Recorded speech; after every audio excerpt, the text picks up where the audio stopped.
استغفر الله العظيم استغفر الله العظيم استغفر الله العظيم الذي لا إله إلا هو الحي القيوم أتوب إليه. بسم الله الرحمن الرحيم. الفاتحة بالقبول وتمام رسول المأمور وصالح شر ظاهرا وباطنا في الدين والدنيا والآخرة دافعة كل شر جالبة كل خير لنا ولوالدينا ولأولادنا ولمشايخنا ولمعلمينا ولأسلاطنا ولجميع المسلمين والمسلمات والمؤمنين والمؤمنات، خصوصا إلى المصنف الحبيب عبد الله بن علوي بن محمد الحداد والحبيب أحمد بن زيد الحبشي وصاحب هذه البلدة الحبيب الشريف حامد بن أحمد السقاف، والعلامة الحبيب محسن بن علي الحندوان، والجدي الحبيب حامد بن محمد بعبد والحبيب حامد بن حسين بعبد والحبيب حامد بن عباس بهاشم، والعلامة الحبيب عمر بن محمد بن سالم بن حفيد بن الشيخ بن بكر بن سالم وشيخي ومربي روحي الحبيب أيضا بن محسن بن علي الحندوان وأصولهم وفروعهم وأهلنا وأولادنا وأن الله ينور قلوبنا وقوالبنا مع الهدى والتقى والعفو والغنى والموت على دين الإسلام والإيمان بلا بدعة ولا امتحان بحق سيدي ولدي علنا جامعة لكل نية صالحة وزيادة ومحبة في شرف الحبيب سيدنا محمد صلى الله عليه وسلم، ويختم لنا بالحسنى وهو راضنا في خير ولطف وعافية، وإلى حضرة النبي محمد صلى الله عليه وسلم. الفاتحة. أعوذ بالله من الشيطان الرجيم. بسم الله الرحمن الرحيم. الحمد لله رب العالمين الرحمن الرحيم مالك يوم الدين إياك نعبد وإياك نستعين اهدنا الصراط المستقيم صراط الذين أنعمت عليهم غير المغضوب عليهم ولا الضالين آمين. بسم الله الرحمن الرحيم. السلام عليكم ورحمة الله وبركاته. الحمد لله والصلاة والسلام على رسول الله سيدنا ومولانا محمد بن عبد الله وعلى آله وصحبه ومن والاه. أما بعد، نوينا التعلم والتعليم والتذكر والتذكر والنفع والانتفاع والإفادة والاستفادة والحث على تمسك بكتاب الله وسنة رسوله والدعاء إلى الهدى والدلالة على الخير ابتغاء وجه الله ومرضته وقربه وثوابه من الله تعالى. آمين يا رب العالمين. أيها المحترمون hadirin jamaah salat maghrib yang dirahmati oleh Allah. Alhamdulillah, kita bersyukur kepada Allah Subhanahu wa ta'ala yang mana senantiasa Allah Subhanahu wa ta'ala mencurahkan rahmat, nikmat serta anugerahnya kepada kita, terlebih nikmat di saat Allah memberikan taufik dan hidayah sehingga dipermudahkan kita untuk bisa melakukan sebuah ibadah kepadanya. Maka semoga kita meminta kepada Allah agar Allah selalu memberikan petunjuknya kepada kita sehingga kita selalu berada di jalan yang diridhoinya. Amin ya rabbal alamin. Ayyuhal muhtaramun hadirin yang dirahmati oleh Allah. Kemudian Al-Imam Al-Haddad membahas tentang kaifiyat atau cara di dalam memberikan nasihat kepada orang, menasihati orang lain mengenai sesuatu yang kurang baik, yang mana hal itu adalah kewajiban bagi setiap manusia, khususnya orang-orang yang beriman. Sebab memberikan nasihat ini adalah perintah Allah. Di dalam Al-Quran, di dalam surah Al-Asr, Allah subhanahu wa ta'ala berfirman, wal asri innal insana lafi khusr illa alladhina amanu wa amilu salihati wa tawasaw bil haqq wa tawasaw bis sabr. Demi waktu asar, kata Allah, wal asr, wal asri, demi waktu asar, innal insana lafi khusr, sesungguhnya manusia itu berada di dalam kerugian, illa, kecuali alladzina amanu, orang-orang yang beriman, maka dia tidak rugi. Wa amilus shalihat, dan mereka yang beramal soleh. Jadi syaratnya itu manusia yang tidak rugi, satu, dia beriman, kedua, dia beramal soleh, yang ketiga, wa tawasaw bil haqq, dan saling menasehati dalam urusan kebenaran.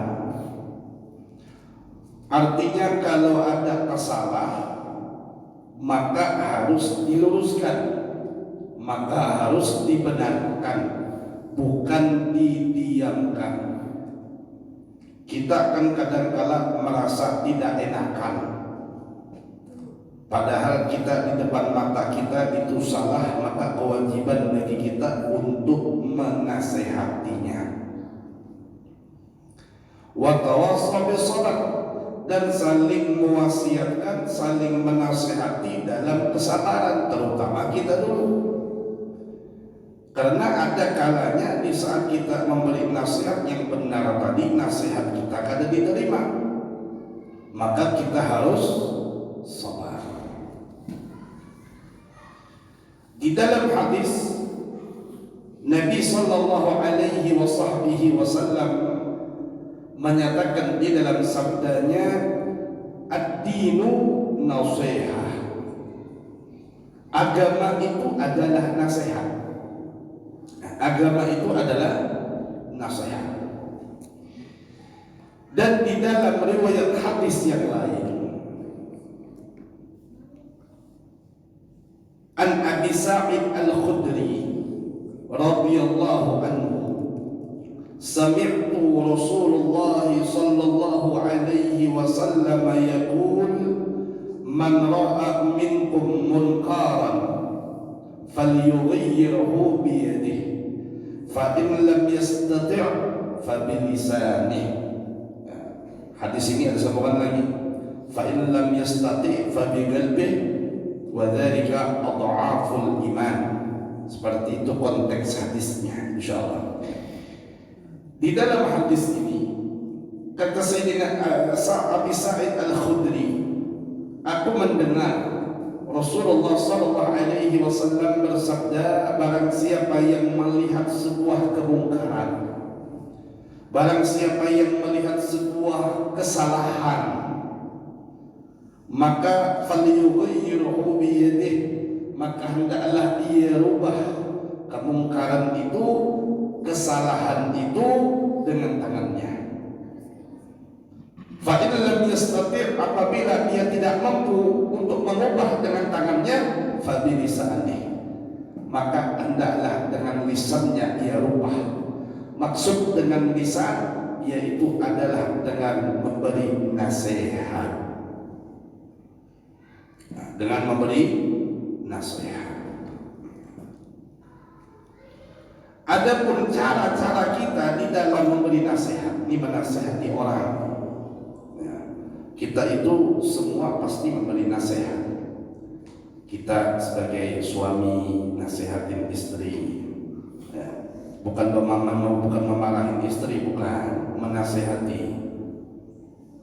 Kita punya anak, maka kita nasihati itu anak, apalagi kalau anak kita salah. Justru kalau kita diamkan kesalahan itu justru membuat fatal, karena setiap orang tua itu bertanggung jawab terhadap anaknya. Nah, yang pertama di dalam atau kaifiat cara di dalam memberi nasihat itu, satu, luruskan niat. Meluruskan niat ini berarti tujuan di dalam setiap memberi nasihat itu hanya karena Allah. Ya, termasuk makanya nasihat ini kalau bisa kita tujukan kepada diri kita dulu, bukan untuk orang lain. Ya, termasuk mohon maaf saya berduduk di sini menyampaikan tentang apa daripada Al-Quran, hadis ataupun perkataan ulama, maka yang lebih utama saya tujukan kepada diri saya terlebih dahulu. Dan tujuan itu murni karena Allah. Karena apa? Sebab di dalam Al-Quran Allah berfirman, wa ta'awanu 'alal birri wat taqwa. Saling menolonglah kamu di dalam kebaikan dan di dalam ketakwaan. Dan termasuk kebaikan adalah menasihati kalau ada yang kita lihat, terutama dari keluarga kita, kerabat kita, kawan kita, sahabat kita, atau orang yang kenal dengan kita, untuk kita nasihati. Dan memberi nasihat ini tadi, terutama kita yang memberi nasihat, pertama, hal yang pertama, luruskan niat. Ya. Jadikan nasihat itu atau perkataan yang kita ucapkan itu hanya karena Allah ingin kebaikan didapatkan oleh orang yang dinasihati. Kebaikan tentunya dari Allah Subhanahu wa ta'ala, bukan karena pujian, bukan karena pujian, bukan karena sanjungan, bukan karena materi, bukan karena gengsi, atau merasa terlihat lebih benar dari orang yang kita nasihati, atau alasan-alasan dunia lainnya. Sebab apa yang pertama diluruskan niat? Sebab niat itu adalah roh di dalam setiap perbuatan. Nasihat yang lahir dari hati itu akan mudah masuk ke dalam hati. Dan niat ini, hati-hati, kadang-kadang kita sudah bisa lurus, alhamdulillah lurus, di tengah jalan bisa berbelok arah dia. Ini dia. Innamal a'malu binniyat.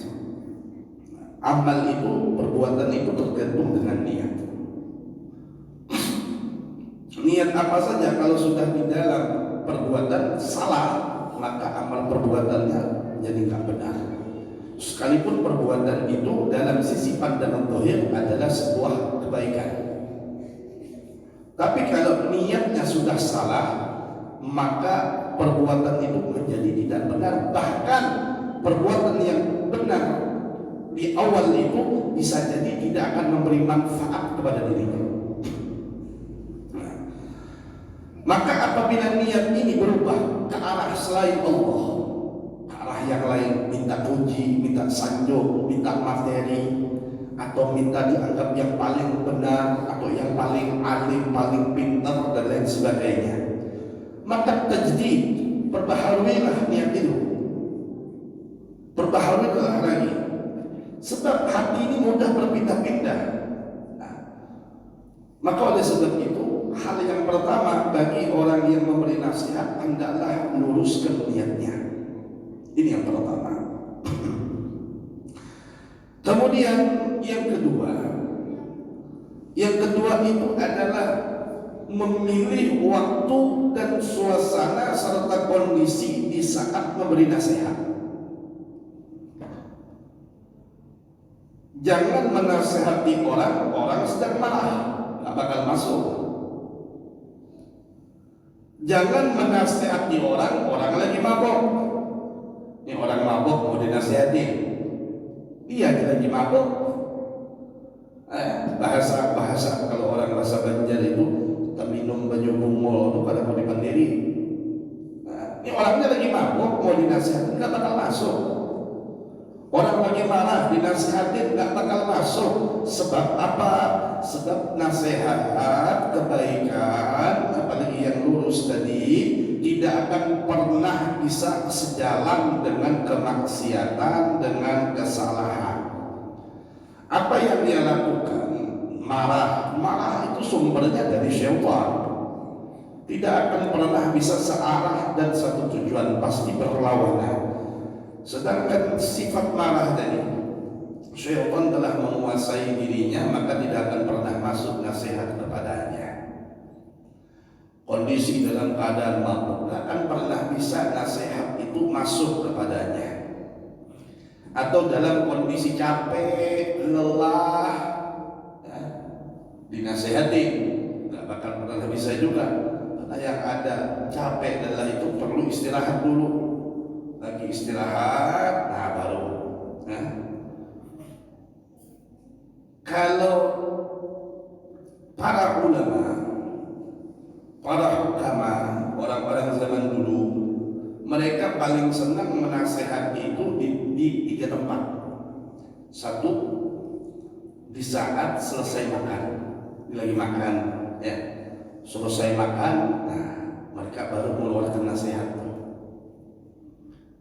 Yang kedua, di saat mereka sedang berjalan bersama-sama, berdua nggak ada orang. Yang ketiga, di saat tidak ada orang, artinya tidak mesti berjalan, walaupun hanya sekedar duduk santai ngopi bareng. Nah, maka jangan sampai kita harus melihat sikon. Nah, hal ini termasuk kepada anak kita.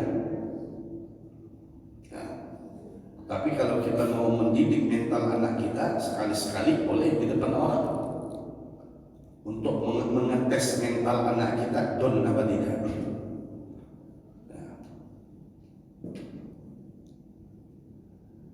Tapi kalau untuk adabnya, caranya, maka jangan di depan orang banyak. Sekalipun kepada anak kita. Al-Imam Syafi'i rahimahullah ta'ala, beliau mengatakan an-nasihatu fil mala'i taqri'un wan-nasihatu fis sirri ta'dibun. Dikatakan oleh beliau seperti itu. Nasihat di depan orang banyak, nasihat di depan orang banyak itu merupakan sebuah celaan. Dan orang yang memberi nasihat fisirrin secara sembunyi-sembunyi, artinya tanpa terlihat orang banyak, hanya berdua saja, maka ta'dibun itu adalah sebuah pendidikan. Sebuah pendidikan. Di dalam perkataan lain, Al-Imam Syafi'i juga mengatakan man wa'adha akhahu sirran faqad nasahahu wa zana. Barang siapa yang menasihati saudaranya secara sembunyi-sembunyi tanpa diketahui orang, faqad nasahahu wa zana, maka sungguh dia telah memberi nasihat dan memuliakannya. Wa man wa'adahu alaniyatan faqad fadahahu wa syanahu. Dan siapa yang memberi nasihat secara terang-terangan di depan orang, secara terang-terangan, ya, artinya kalaupun seandainya di depan halayak itu di atas mimbar, maka jangan sekali-kali nasihat itu tertuju kepada satu orang. kadang-kadang disebut nama itu si fulan ada begini. Nah, itu nggak boleh.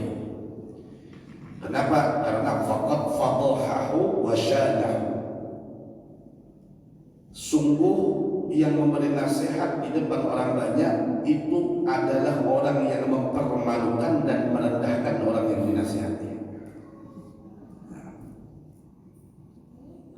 Al-Imam Fudail bin Iyad juga mengatakan al-mu'minu yasduru wa yansahu. Orang beriman itu menutupi apa yang ditutupi aib daripada saudaranya. Kawan salah, maka kita sebagai orang beriman tutupi aibnya, kemudian wa yansahu dan nasihati dia, tapi dengan menutup aibnya tanpa menasihati di tengah orang banyak.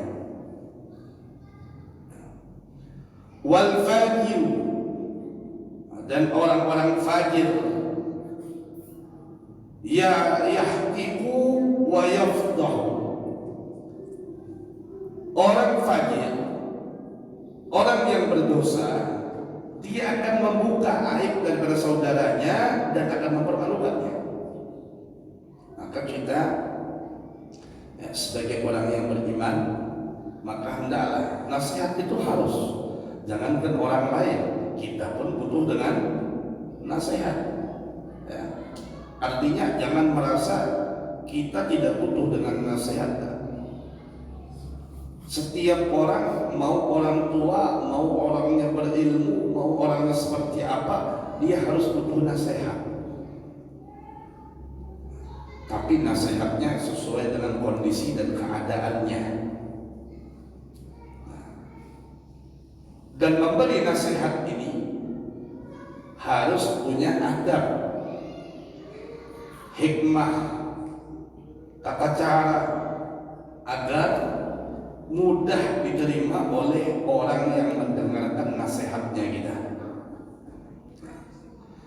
Artinya, maknanya nasihat itu harus membuat seseorang lebih baik dari sebelumnya dan terjaga kehormatannya.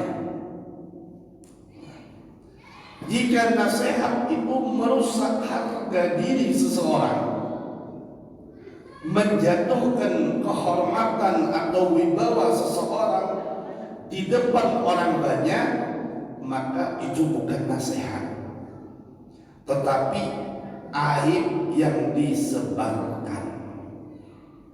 Nah, jadi saya ingat dulu ada salah satu kisah. Dia punya ada salah seorang ulama. Ini ulama punya anak nakal. Ini ulama, bapaknya ulama, menjadi rujukan, dituakan di daerah itu. Anaknya bertolak belakang perbuatannya. Anaknya mabok, suka berantem, suka mukul orang. Ya orang nggak berani karena bapaknya orang hebat, orang yang disegani. Murid bapaknya ini banyak, santrinya banyak, tapi anaknya seperti itu. Apakah si ulama ini berdiam diri dengan anaknya seperti itu? Tidak. Nasihat pertama anaknya lebih diutamakan di dalam memberi nasihat selain pada murid-muridnya. Tapi hidayah itu kan bukan urusan manusia. Hidayah itu urusan Allah. Sampai sang ayah ini, si ulama ini meninggal dunia, maka pondoknya bubar. Siapa yang mau ngajar? Gak ada penerusnya. Ada santri-santrinya udah pada keluar, dan tidak ada titah daripada sang guru untuk meneruskan. Akhirnya tuh sudah beberapa tahun, puluhan tahun, kelakuan si anak sama seperti biasa. mabok, berantem, ganggu orang, malak orang. Satu ketika salah seorang di antara santri ulama ini tadi berkunjung ke kota itu untuk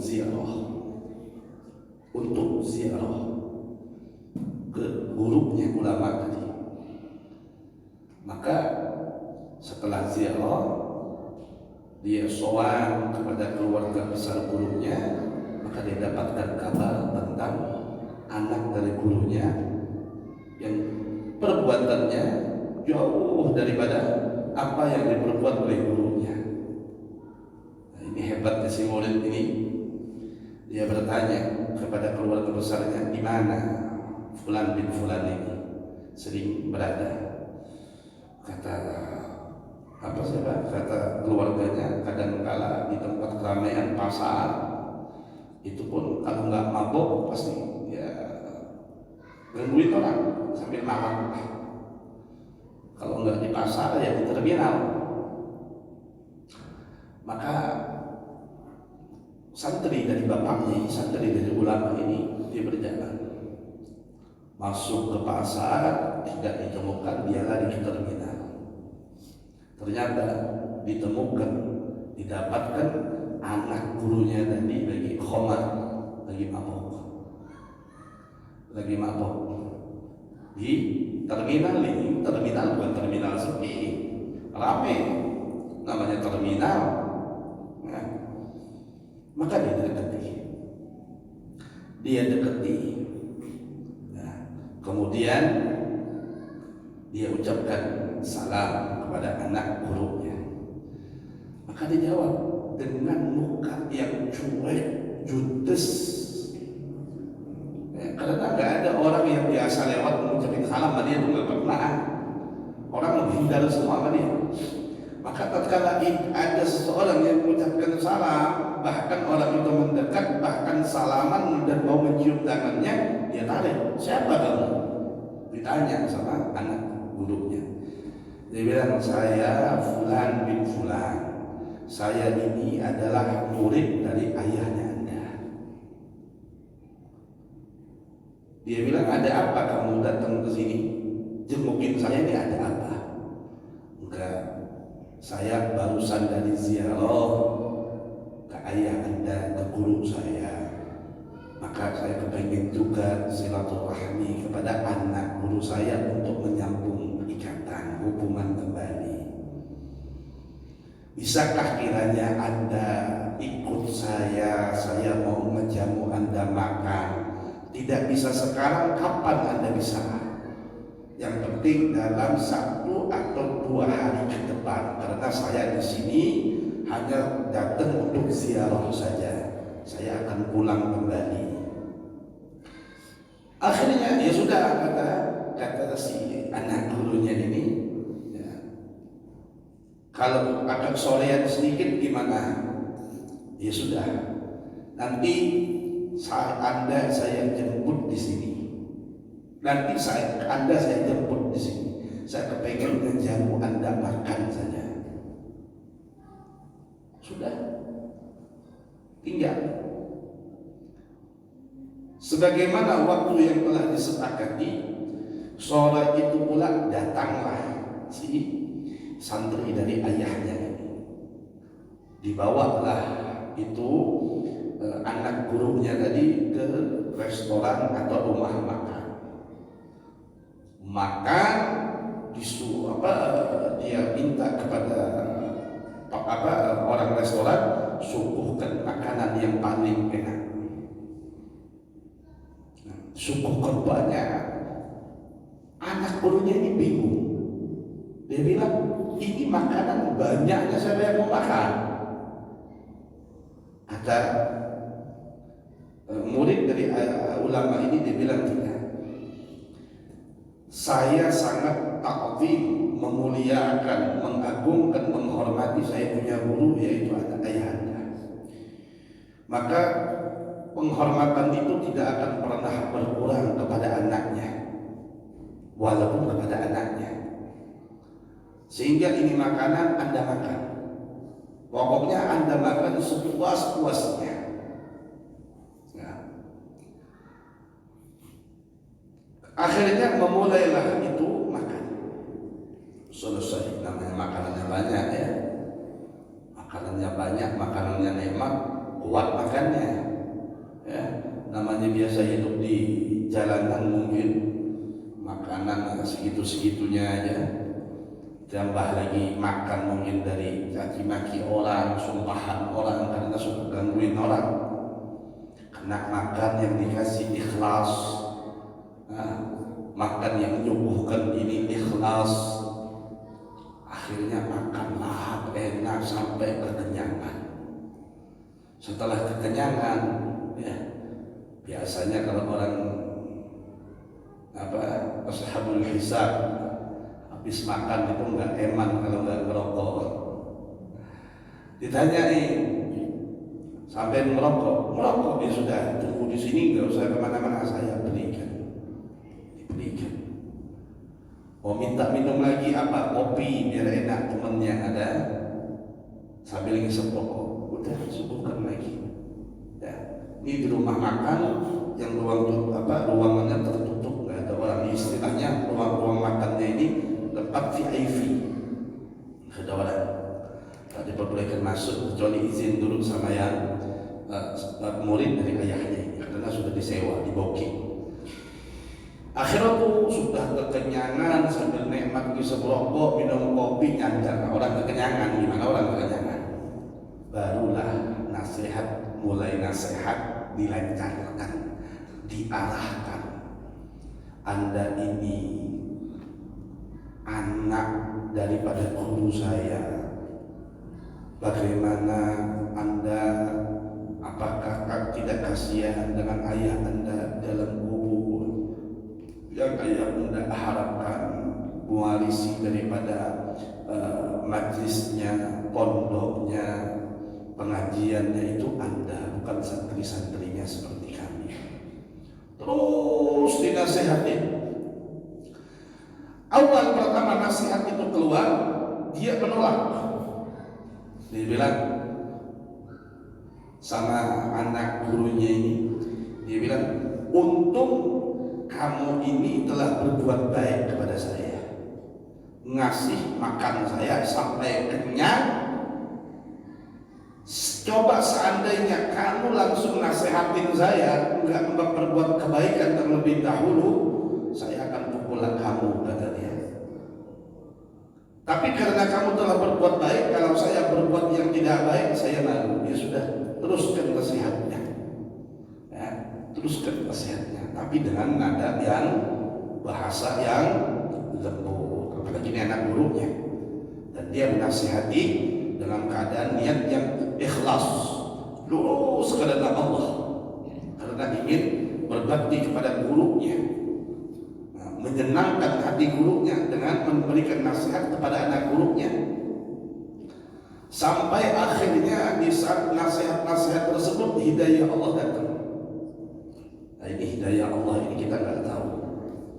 Hidayah Allah datang di saat perkataan-perkataan satu demi satu yang dinasihatkan oleh santri dari ayahnya tadi, maka dengan sendirinya air mata si anak tadi keluar. Dia bilang, tidak ada satu orang pun dari keluarga saya, dari santri-santri ayah saya semuanya yang mau memberi nasihat kecuali kamu. Dan kadangkala yang ada mereka cuma bisanya marah terhadap apa yang saya perbuat, tetapi tidak kepada kamu.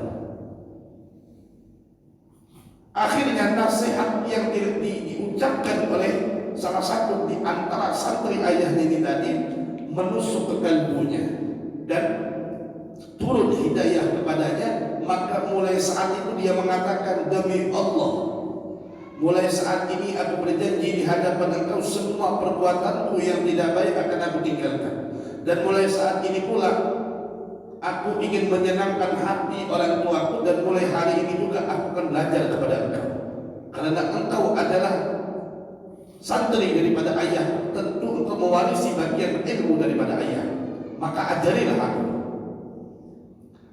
Kata si santri ini, wahai anak guruku, bukan berarti aku tidak mau untuk mengajarimu, karena memang ilmu yang ku dapatkan tidak seberapa.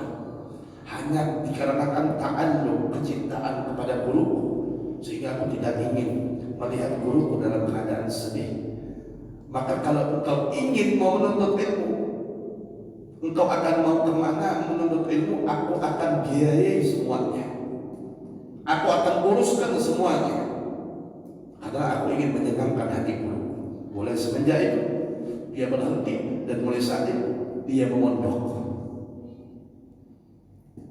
sampai dalam riwayat puluhan tahun mondoknya.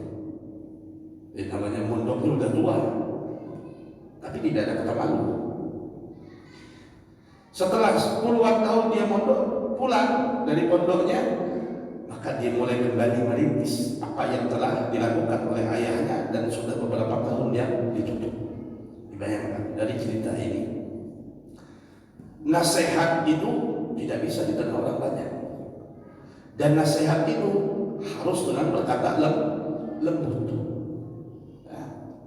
Jangankan kita kepada sesama muslim, ya, kepada sesama saudara muslim kita. Lihat di dalam ayat Al-Quran, di dalam surah Toha, Allah Subhanahu wa Ta'ala berfirman kepada Nabi Allah Musa di saat Allah menceritakan Nabi Allah Musa.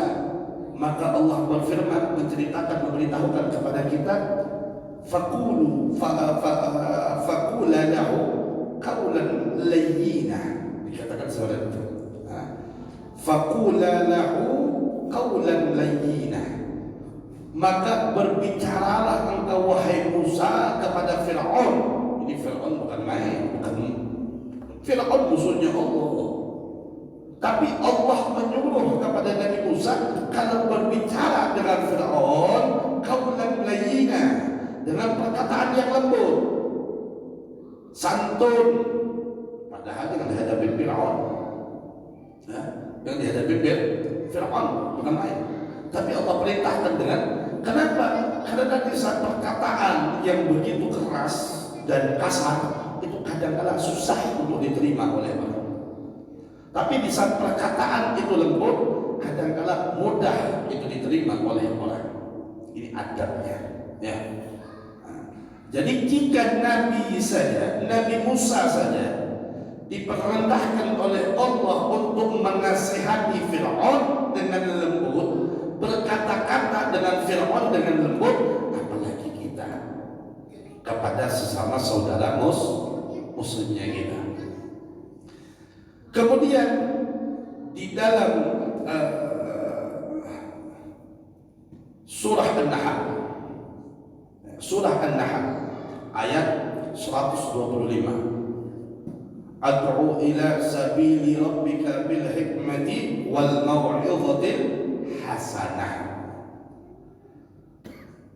Ad'u ila sabili rabbik, serulah, ajaklah, nasihatilah manusia ila sabili rabbik, ke jalan Tuhanmu, yaitu Allah Subhanahu wa Ta'ala. Mengajaknya dengan apa?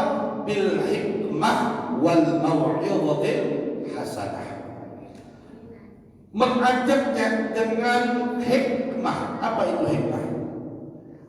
Kata ulama, hikmah itu perkataan yang tegas, ada mencela-mencela kata kita. Ya, perkataannya tegas, kemudian benar, yang dapat membedakan antara hak dan yang batil, itu hikmah. Kemudian wal mau'izatil hasanah, dan dengan perkataan yang baik atau nasihat yang baik. Seperti itu. Sayyidina Hasan atau Sayyidina Husain pernah dalam sebuah riwayat, di saat mereka sedang ingin mengerjakan sholat, maka mereka melihat salah seorang di antara orang tua mengerjakan wudu. Ini mengerjakan wudu, maka dilihat oleh keduanya, wudunya salah. Wudunya salah. Apalagi ini orang tua nih. Ini mereka berdua dalam riwayat Sayyidina Hasan 9 tahun, Sayyidina Hasan 10 tahun, Sayyidina Husain 9 tahun. Kira-kira kalau di zaman kita sekarang 9-10 tahun itu anak-anak TK, maksudnya TK Al-Quran, ya TPA. Mereka masih belajar di taman pendidikan Al-Quran. Kemudian ini contoh. Tatkala kita wudu, kita lebih tua. Kemudian wudunya kita ditegur sama dua anak TPA ini. Misal dia ngomong, "Paman, wudunya salah." Itu perasaan kita gimana? Bisa nyalahin orang masih kecil aja, belajar masih TPA. Ya, kita pasti akan seperti itu. Kita pasti akan seperti itu. Kenapa? Kita merasa diri kita lebih tua, masa dinasihati oleh seorang yang anak kecil. Kadang-kadang kita nggak terima nasihat dari orang yang lebih muda dari kita. Ya, kadang-kadang yang mudanya juga memberi nasihat salah. Maka ini contoh bagaimana Sayyidina Hasan dan Sayyidina Husain memberi contoh yang baik. Di saat dia lihat ada salah seorang yang salah di dalam wudu, maka dia dekati orang yang berwudu tadi. Maka adik kakak ini berkata kepada orang itu, "Wahai paman, maukah Anda menjadi juri di antara kami berdua? Menjadi penilai di antara kami berdua, antara aku dengan adikku Husain." Kata orang ini menilai dalam apa? Begini, kami akan berwudu, maka hendaklah engkau lihat di antara kami wudunya mana yang paling mirip dengan Nabi Muhammad. Mana wudunya di antara kami, apakah aku atau adikku Husain wudunya yang paling mirip dengan Nabi Muhammad? Coba ada nggak orang tersinggung seperti itu? Diminta dengan baik-baik, maukah engkau jadi juri atau penilai di antara kami? Kata orang tua itu, ayo, aku akan lihat. Maka mereka mulai berwudu. Dan namanya Sayyidina Husain, dia dapat pelajaran pendidikan dari ibunya Sayyidatina Fatimah Az-Zahra, dari ayahnya Sayyidina Ali bin Abi Thalib pintunya ilmu, dari kakeknya Nabi Muhammad sallallahu alaihi wasallam. Maka mereka melakukan wudu sampai mereka selesai di dalam proses tata cara kaifiyah berwudu tersebut. Setelah selesai maka mereka berdua bertanya kepada orang tadi, "Wahai paman, mana yang kau lihat di antara kami wudunya yang paling mirip dengan Nabi Muhammad sallallahu alaihi wasallam?" Apa kata orang ini? "Demi Allah, wudu kalian semuanya mirip dengan Nabi Muhammad, yang salah wudunya saya." Nyadar diri bukan? Yang salah itu wudunya saya, tidak sesuai dengan apa yang diajarkan oleh Nabi Muhammad sallallahu alaihi wasallam.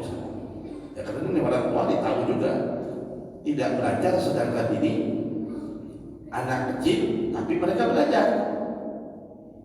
Jadi ini bagaimana nasihat yang dilakukan oleh kedua putra daripada Sayyidina Ali bin Abi Thalib dan Sayyidatina Fatimah Az-Zahra. Nah kemudian ini yang terakhir. Yang terakhir, di dalam nasihat itu juga hendaklah kita jangan menyalahkan individu. Maksudnya kalau kita melihat orang itu salah, maka jangan kita salahkan orang itu, tetapi perbuatannya. Kalau perlu, kalau kita mau menasihati, sebenarnya yang saya lihat apa yang kamu perbuat itu ada kebaikan, tapi mungkin maslahatnya agak kurang. Kenapa tidak kita benahi dengan cara seperti ini? Biar apa maslahatnya lebih banyak, mungkin bisa diterima. Ya. Tapi itu tadi, diterima atau tidak itu urusan hidayah daripada Allah Subhanahu wa Ta'ala. Reaksi yang terakhir, di saat kita memberikan nasihat kepada orang itu, maka kita harus sabar. Nah, kenapa? Karena tidak semua orang itu langsung menerima nasihatnya kita. Tidak semua orang langsung menerima ajakan kebaikannya kita. Tidak semua orang menerima di saat kita menyampaikan sesuatu hal yang dilarang di dalam perbuatannya. Nah, jangankan kita, bahkan para Nabi alaihi salatu wassalam, mereka menasihati, mewasiatkan kepada kaum mereka, tapi ditolak. Apalagi kita ini siapa? Nabi bukan, ulama bukan, hanya sekedar memberi nasihat, pengen orang baik. Nah, sebagai bentuk tolong menolong dalam kebaikan dan ketakwaan. Nah, Imam Ibnul Qayyim beliau mengatakan pemberi nasihat itu harus memiliki hati yang lembut dan sabar, karena ia menghadapi hati manusia yang punya sifat penolak. Dan Imam Hasan Al-Basri juga mengatakan jangan marah bila nasihatmu ditolak, tugasmu hanyalah menyampaikan atau menasihati, bukan memastikan mereka menerima nasihat itu. Maka kita harus sabar. Nabi Muhammad saja bisa menasihati kaumnya, disuruh sabar oleh Allah. Sedikit dia. Di dalam Al-Quran Allah berfirman, fasbir kama sabaru ulul azmi minar rusuli wa la tasta'jil lahum. Maka bersabarlah engkau wahai Muhammad sebagaimana ulul azmi. Siapa itu ulul azmi? Orang-orang yang memiliki keteguhan hati dari kalangan para rasul. Wala tasta'jil lahum, dan janganlah meminta agar adab disegerakan untuk mereka. Sudah kadang dari mana sehat, langsung didoakan. Jangan begitu, kata Allah kepada Nabi Muhammad. Ya, beda dengan nabi-nabi yang lain. Nabi-nabi yang lain mereka kadang-kadang nggak kuat karena sudah nggak sanggup, didoakan umatnya agar celaka. Kalau nggak ditinggalin umatnya. Ya. Kita lihat juga bagaimana kesabaran Nabi Nuh. Di dalam surah Nuh sendiri Allah berfirman, qala rabbi inni da'awtu qaumi lailan wa nahara falam yazidhum du'ai illa firara. Nabi Allah Nuh berkata, ya Allah ya Tuhan, rabbi inni da'awtu qaumi, sesungguhnya aku telah menyuruh kaumku lailan wa nahara, siang dan malam, falam yazidhum, akan tetapi seruanku tidak ditambah, tidak menambah, tidak diterima oleh mereka, illa firara, melainkan mereka malah semakin lari dari kebenaran. Bayangkan 950 tahun dakwahnya Nabi Muhammad. Apa dakwahnya Nabi? 950 tahun yang beriman hanya, dalam riwayat ada yang mengatakan 70, ada yang mengatakan 80, ada riwayat seperti itu. Kenapa? Di dalam Al-Quran disebutkan tidak ada jumlah kepastian. Allah hanya mengatakan wa ma amana ma'ahu illa qalil, dan tidak ada yang beriman bersamamu kecuali illa qalil, kecuali sedikit. Ulama para ahli tafsir mengatakan, ada yang mengatakan 70 orang, ada yang mengatakan 80 orang. Artinya tidak lebih daripada situ. Bayangkan 950 tahun. Begitu sabarnya Nabi Allah Nuh menghadapi kaumnya di dalam memberi nasihat kepada mereka, memberikan pencerahan tentang agama tauhid kepada mereka agar mereka menyembah kepada Allah Subhanahu wa Ta'ala, tapi tidak diterima oleh kaum mereka. Wallahu a'lam bishawab. Mudah-mudahan sedikit ini bisa memberi manfaat kepada kita, khususnya kita yang di saat memberi nasihat hendaklah bersabar di dalam memberi nasihat dan luruskan niat di dalam memberi nasihat, dan hendaklah di saat menerima nasihat hendaklah kita dengarkan, amalkan nasihat orang-orang kepada kita, dan semoga Allah Subhanahu wa taala ampuni segala kesalahan khilafan kita, dan semoga Allah Subhanahu wa taala selalu memberikan taufik dan hidayah kepada kita agar kita selalu berada di jalan yang diridhoi oleh Allah Subhanahu wa taala. Amin ya rabbal alamin. Kurang lebihnya mohon maaf, wal afu minkum. Assalamualaikum warahmatullahi wabarakatuh. Sidil Fatihah.